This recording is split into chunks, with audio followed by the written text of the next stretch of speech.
Shalom. Good Erev Shabbos. So I want to share a couple thoughts in these incredibly unpredictable, seemingly unpredictable times. The Parshat Ki Tisa, and we know the whole world is being overwhelmed by this coronavirus, and everyone responding to it. So many schools, businesses, airports, travel closed. We're in very special times where suddenly it's kind of like a shakedown time. Everyone has to suddenly look at things in a new way. And for sure, there is no doubt in the world that when we get out of this phase, the world is going to look different. Things are going to look different. So I wanted to share a couple of things. First, a Baal Shem Tov story. There's a story. It's a parable of the treasure. So one day after Shabbat, the Baal Shem Tov took his students out into nature, and they sat under a tree. And he was teaching them words of Torah, and he was shining with a light. His face was shining. His students noticed his face was shining with a special glow. And just at that moment when they saw this light shining in his eyes, in his face, he stopped and he said, when I reach a elevated spiritual state, I know that there's not even, that I know absolutely nothing. I don't even know one thing. And I haven't progressed even one step towards really understanding and knowing God. And then he told them a parable. He said, once there was a man, and he found an enormous treasure. And it was way beyond anything that he could take with him. So even if he went back and forth many, many times to this treasure and brought back huge amounts of the treasure to his home, he'd never be able to carry back all of the treasure. And he was overjoyed with the wealth that he was able to take back, even though it was just a tiny little fraction of the amount of the treasure that was there. But he also realized that he had, there were thousands of times more of the treasure that was left behind that he wasn't able to bring back. So this is a springboard to what I wanted to share, connected to the parsha. So we know this parsha is also not a simple parsha talking about Chet HaEgel. This is a time when, after the receiving of the Torah, there was the time where they went to Mount Sinai, and it was really one of the highest, most amazing times ever. And some of the people started to lose their faith, lose their patience to wait for Moshe Rabbeinu to come down with the tablets that he was receiving from God on Har Sinai, on Mount Sinai.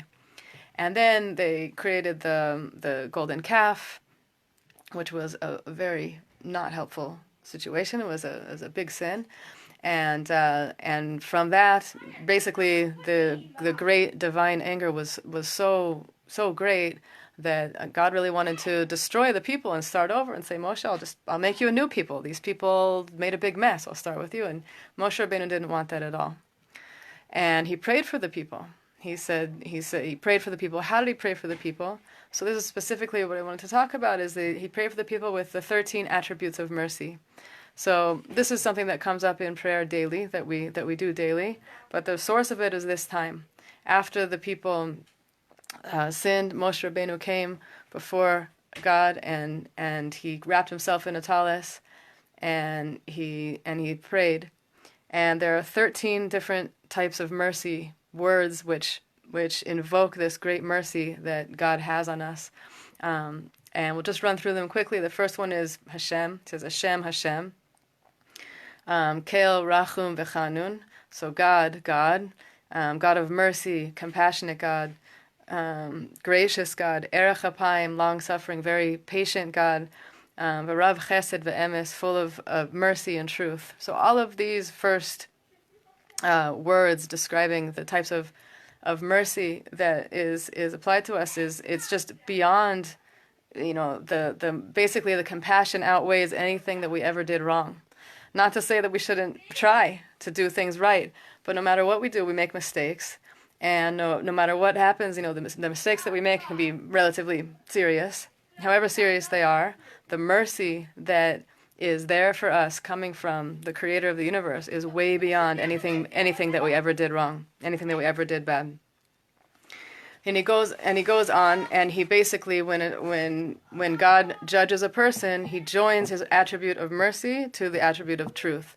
So whatever truth is there, that the person might have done X, Y, and Z that was off, these attributes of mercy, these attributes of looking for bringing in this compassion that God has for us no matter what we do, is bound to it, and this helps bring things around. So, so we'll go further and go through the rest of the attributes of mercy.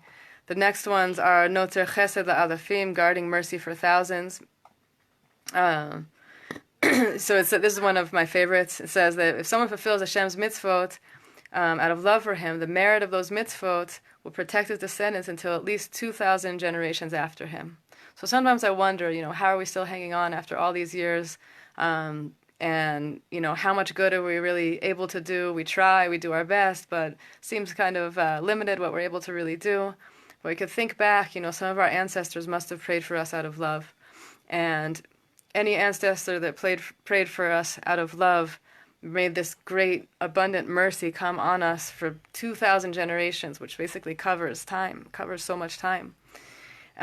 So the connection between us and our those in our family going way back is very great, bringing down this mercy. It's not just us; it's connected to everything that's happened before us. And if you think about it even stronger, going way back to the Abraham, Isaac, Jacob, Sarah, Rachel, Rebecca, Leah, all of our first mothers and fathers, how they prayed for us, how they prayed for their children, and how that light is always encompassing us and helping us come back to fullness, and come back to being forgiven and being brought back in. So no se avon v'fesha v'chata v'nakeh. So bearing with will for transgressions, rebellion, and unintentional sins, all the different types of things that we might do wrong. Really, a person is consistently, over and over again, is being forgiven way more than what they necessarily deserve. So this is something that's really beautiful, and we have this situation now where we're in the world where we're feeling, maybe a lot of people are feeling like, punished. I'm stuck in my house. People that I know are stuck in their homes. School is canceled. My business is closed down. Personally, for myself, my business is basically shut down for an indefinite amount of time. My kids are home. The schools are closed for the next 5-6 weeks, and there's this great big unknown in the world that we're having to face. And the question is really, not, why is this happening to us? It's just, how are we going to respond? How are we going to respond? And we have to be tuned in and clued into the fact that really the master of the universe, the creator of everything, which is Hashem Mechadesh B'Kol Yom Tamid Maaseh Bereshit, that there's constant creation. The creation is new always. The situation that we're in is not some finalized, in concrete, in stone situation that can't be mitigated, can't be made better. Really, it's constantly new. How do we connect? How do we become a part of this creation? Well, our actions, our thoughts, what we say, and our prayers. And our prayers really matter. And we have this example from this parsha that Moshe Rabbeinu prayed for us, and not only prayed for us and saved us from being destroyed in that first time, but also gave us these prayers. We have these 13 attributes of mercy, even just keeping in mind that we know that there's a forgiving and loving creator behind all of this. Even if we can't see it on the surface, we know there's much more going on here. So I just want to speak on that for a little second also, that really, we're in this situation where many people are either, in quarantine, in bidud, or have their kids home for weeks, which is also some sort of being, basically alone, stuck alone, not able to send the kids out to their schools, to their teachers, to their play groups, to their chugim, to their different after-school activities. And there's all this time that we don't usually have to stop and to think. And bidud in Hebrew, the word for quarantine is bidud, which is the same root-sounding word as hidbodedut, which is this specific, special type of prayer, which is a prayer that's really a prayer for when you're alone. And really, we're alone with God all the time. And if we recognize that and speak from our hearts as if we're speaking to our best friend, which is what Rabbi Nachman recommends, to do this daily, to do it regularly. So now we have a great opportunity to bust open this realm for ourselves and open our mouths and pray for ourselves, pray for the people that we love, pray for the people we don't even know who are suffering in these times, pray for the whole world, pray for this plague to stop and for things to get better, for the world to come around to that next phase that we're waiting for after this whole cleansing and very difficult moment passes. And so it's a great opportunity to reconnect. And Rabbi Nachman says when you take a moment to pray from your heart when you're alone, it's an awesome opportunity to connect to that place inside of yourself that is the most connected, no matter what is happening. And so the beauty of this is that, having been put in this position, so we have an opportunity to grow. We can grow, we can learn new things, we can practice our instruments, we can read new books, we can play with our children and connect with them in new ways. So there's a lot of resources to do this now. And we can also come to the point of realizing, that we can really learn something from our children. There's probably a reason that we're say, quote unquote, stuck home with our children now. It's an opportunity to learn something from them. And really, children are a perfect example of this story, going back to the first story that I shared of the Baal Shem Tov Kadosh, saying that really, whatever I've learned, whatever I'm sharing, whatever I'm giving over, I realize if I'm true about it and I'm real about it, what I realize is that I don't know anything. From whatever it is that I know, it's the tiniest tip of the iceberg, and there's so much more. And what I really need to understand is that I hardly understand anything, and this is the key to starting to really understand anything deeper. And this is really connected to children. Children know that the world before them is something that's just constant realizing and revelation and learning and breaking through to new places, understanding new things about themselves, understanding new things about the world all of the time. So going back to that first story of the Baal Shem Tov that I was sharing, he continued after telling his students, really when I start to learn and I go to this level where I'm shining with the light of sharing the Torah, I realize I actually don't know anything. So he says there, after that, he says when a tzaddik studies the Torah for the sake of heaven, he's filled with joy. But when he realizes he hasn't learned anything compared to what remains, and the more he learns, the more he realizes how little he knows. When a tzaddik serves God completely and enjoys even the least glimpse of his awesome glory, he realizes that he hasn't even begun to serve him according to his greatness.